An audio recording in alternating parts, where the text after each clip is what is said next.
you doing, everybody? Rico here with Spectre Studios. I'm joined by Sean. We are at the Southern Maine Family Game Festival and Video Game Marathon. Festival is going on right now. The Video Game Marathon is going on a little bit later tonight. So, Sean, tell me a little bit about what you guys got going on here, why you put it together. Well, this is the third year we've been doing the Extra Life event. It's a national thing. I'm sure you guys have seen information about it. But the first year I saw it posted on the break room, in the break room at my work. And I said, hey, I can do that. I can play video games. So started talking about it. It was about 2 weeks before the event. Talked about it with some friends, and we ended up getting a couple of us together, and we raised about $400. So that was cool. Last year was our second year, and we decided to ramp it up and try and get as many people involved as we could, and we ended up getting roughly $1,450, so almost tripled our, or more than tripled our money. This year, we decided to go even bigger, and since it's to support a children's hospital, we decided to involve kids more, because video gamers are one thing, but if we're supporting kids, we want to involve kids.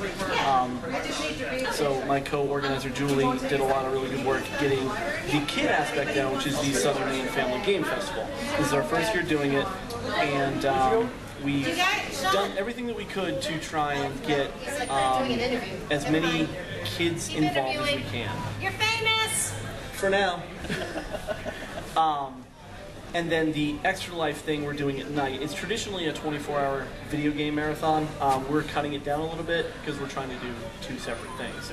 But the cool thing about this year is, before we came here this morning, I haven't looked at the evening at all yet, but before we came here this morning, we had over $2,500 raised. So we've already beaten last year by $1,000 before the day even started. That's awesome. So we're trying to involve people as best we can and support the hospital that is close to us. So. Yeah, absolutely. This year's support is the Barbara Bush Children's Hospital through Maine Medical. Yep. And you change it up each year, which charity that's involved? No, we pretty much just keep it in the local area. As part of the Extra Life team, you can pick which hospital you go towards, but since most of us are in the Southern Maine area, we support the closest hospital. I know last year I had one guy who was from Massachusetts, so he supported the Boston Hospital. So you can pick whichever hospital you want, but everything we do here is primarily focused on the Barbara Bush Hospital. And the gaming aspect's great. You guys got quite a few tables set up where games are being demoed. What draws you to gaming? What kind of gives you the motivation to put these on and use gaming as the platform? It's really the social aspect. I still do to an extent, but I used to spend plenty of time at home by myself playing video games, maybe with other people, maybe by myself. But I've since come to realize that social gaming is so much better because you can connect with other people. Sure, you might do that over the internet with some games, but primarily you're playing by yourself.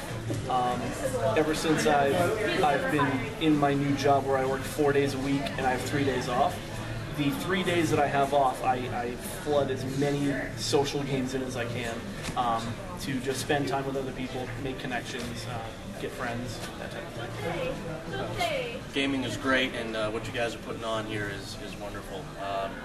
First annual, do it again next year. Hopefully we'll get double the turnout. Yeah. If not more. Grow every year and keep people aware that it's happening. That's the biggest thing, is making sure people know that it's a thing that they can come to, and it's dirt cheap. It's inexpensive to come and play games all day. It's for us, it's a suggested donation of $5 for anyone over 6 years old, and kids under 6 are free. So absolutely, and it's the money aspect of it. It's you guys aren't here to make a profit. You're donating. The charities are involved, and that just raises the money. So. Yep, every cent that we get goes straight to the hospital. We got a bunch of stuff we're raffling off. Some people got some really sweet things like a $100 board game for buying a $1 raffle ticket. So it's great to have the sponsors that we do, and hopefully next year we'll be able to extend it even further and get more people involved. Absolutely. Make sure you look for it next year. Sean, thank you for spending some time. Thanks for coming.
fits in, going back in time and sucking at Space Invaders. All too much Call of Duty and Battlefield, and apparently he can't just use a joystick and one single button. Alright there, brother. X, Y, and Z. Not popping enough. The pressure is on. He's trying. As you can see, he's not having high accuracy. How's that for accuracy? There he goes. It's coming back. I think the pressure kind of got to him a little bit now. One guy. Doing well, doing well. A Space Invader master.